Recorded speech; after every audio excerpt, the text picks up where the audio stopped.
Hey everyone, how's it going? It's Mike here. I got another good one for you today. So today's video is going to be about selecting your farmer's market. If this is your first year going to farmers markets or you've been going for many years, this is a great video for you to tune into.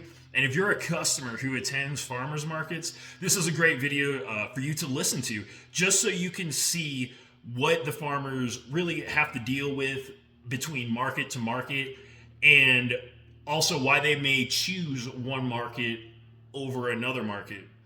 Anyway, guys, that's what we're going to talk about today. Let's get it.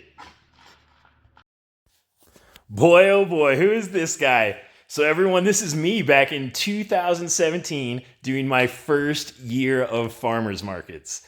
Allow me to explain why I chose this market and everything that goes along with that. So, you can see I'm under a tent. I've got a couple other vendors around me. This was a smaller farmers market.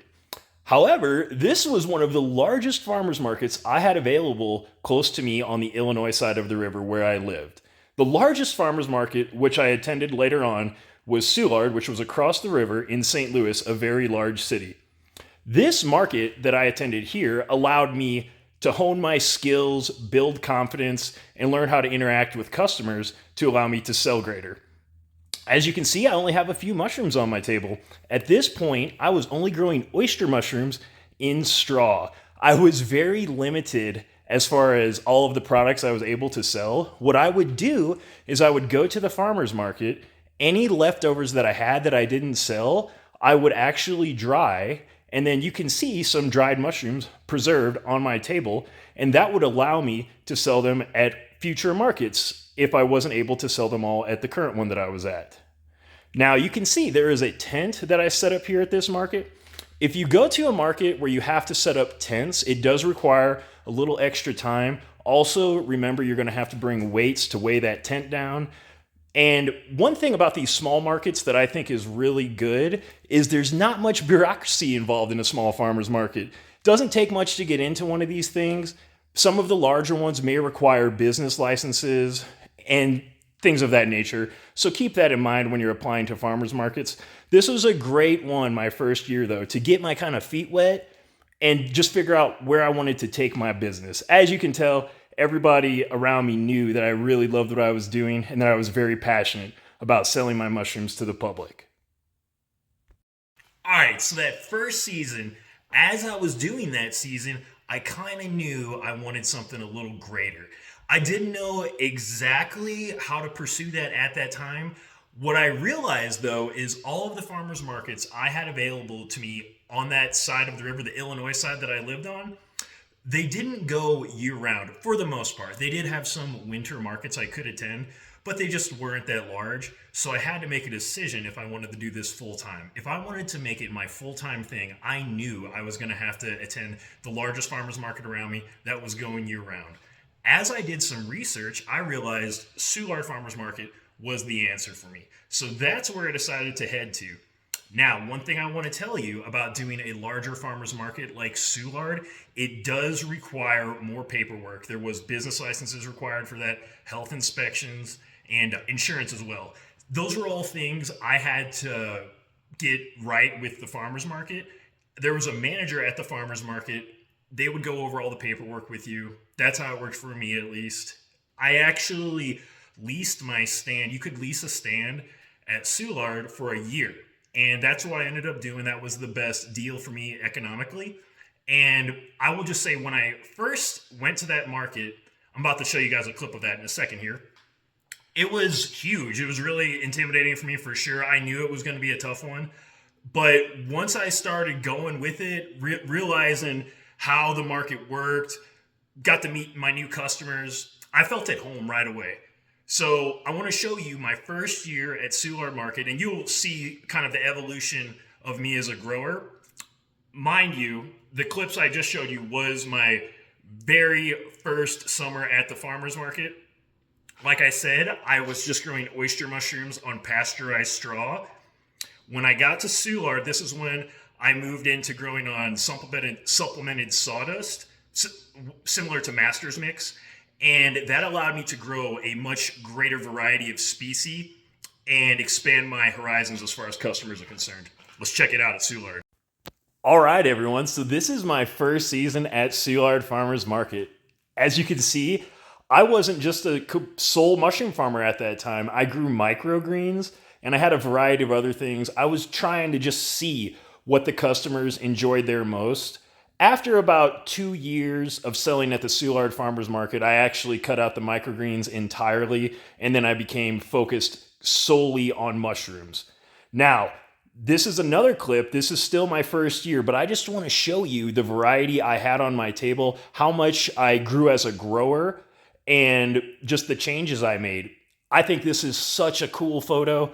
Just knowing it's my first year, I have a variety of mushrooms on the table there. Such an upgrade from the previous season. And look at those jars to the left of that picture. Those are live Cordyceps militaris that I decided to bring to the farmer's market with me to sell.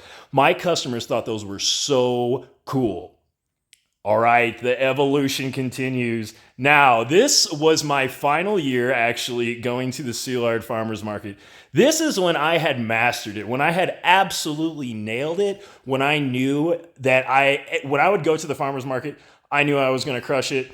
I knew I was going to see my regular customers, and I had the time of my life every time when I went there and had a table like this. I had grow kits on the table and a variety of mushrooms to sell to the public. It was wonderful. Here's another clip. You can see all the mushrooms we got on the table there. A lot of times when I would go to Soulard at this point, I would not go with less than 75 pounds of mushrooms. Sometimes I could sell up to 125 pounds of mushrooms at the Soulard Farmers Market, which is just remarkable if you ask me. But at this point, I had all sorts of different varieties. Lion's mane, different varieties of oyster mushrooms, and we even had some wild mushrooms from time to time. All right, so you can see quite the evolution as far as the different types of mushrooms I was growing and the different types of markets I was attending. Now, I want to tell you, there was many reasons why I chose to go to the Soulard Farmers Market. I chose to go there, like I said, because it was large, it ran year-round. Now, here is another awesome benefit about it. There was no tent, okay? So if you have the ability to go to a farmer's market where you don't have to set up a tent, that is awesome. I mean, you want to do it. Here's the benefit. That place, I could go there and I could lease my stand. And then every time I would go there, I knew, hey, this is my spot. I didn't have to deal with parking really. I could pull up right there, unload, go ahead and put everything out on the table. I could have my table, you saw that table completely full. I could have that set up in about 15 minutes. Didn't take me long at all. I had definitely a system of how I would like to set things up there. And it allowed me to just go ahead and sell as much as I could in the shortest amount of time possible. And that is one thing I kind of want to hit home with you guys too. When you are choosing a farmer's market and you're trying to decide how many farmer's markets to do per year, a lot of farmers mid-season will start to suffer burnout. I realize that. And one thing, being a mushroom farmer, most of us have the ability to go year-round because a lot of us are growing indoors. So you can burn yourself out pretty quick just because you don't really shutter down. Now, being a farmer in general, there's not much of an opportunity to shut the farm down. You know this, if you're a livestock farmer, I know many livestock farmers, and there is no shutting those farms down. So you are working every single day. And I will say, as a produce farmer or a mushroom farmer, you do somewhat have the ability to dial it back at certain times or shut the farm down. So you can kind of balance that and then you don't feel so overloaded. All right. Now, that is just kind of a brief description of, like I said, not getting overloaded. Why I chose to go to Soulard. Did I do any other farmers markets during that time? That's a great question. Some people do multiple farmers markets and you will burn yourself out. I used to do that. I will say here's how I did it. My very first year, I went to almost as many of the small ones as I could, just because I wanted to try to figure out which ones I liked the best, where I would personally do the best. And I was able to kind of make my decisions then. Okay, so that was year one. Now, year two, you saw that I attended Soulard. I also went to other farmers markets too. And that was somewhat of a mistake, but you have to learn. I learned that year that I was just doing a little too much. I would go to farmers markets midweek. I also did Soulard on Saturday, and then I also did another one in St. Louis on Sunday. So I did not have a whole lot of downtime. After I completed that year and I got into my third year, I what I did then is I realized, okay, Mike, you should dial back the amount of farmers markets you're doing and just focus on Soulard, because that is the main one. And I also decided if I had any extra mushrooms that I was growing or I was overproducing for Soulard, I had another friend that was willing to sell them for me, some of my extra mushrooms, at another local farmer's market. So that's one thing you can do. He wasn't even an employee. I just basically wholesaled these mushrooms to this guy so he could flip my produce at another farmer's market. It worked out extremely well, and it allowed me to stay focused on Soulard. Now, one thing I want to address, sometimes when you are doing one large farmer's market like that, and you may have previously done smaller ones, you may have to tell those smaller farmers markets, the people that run them, you might have to say, hey, look, I need to take a step back from doing this. It's just for the business.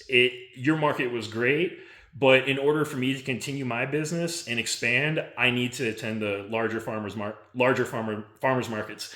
And for me personally, I wouldn't have been able to survive if I didn't attend the larger farmers markets. So make sure you keep that in mind. I think that's important. As an entrepreneur, you have to know how to say no sometimes. Sometimes that can make you even better. So try to learn how to do that. It can be helpful. I know it's hard sometimes to maybe tell someone with a smaller market you might be a better fit for a different one. But there's a time and a place for everyone. And those first years when you're starting out, those are great to go to those small farmers markets and kind of learn. And after you learn, then you realize maybe you're better suited for something a little bigger. But that is one of my best ways I can explain how to choose a farmer's market.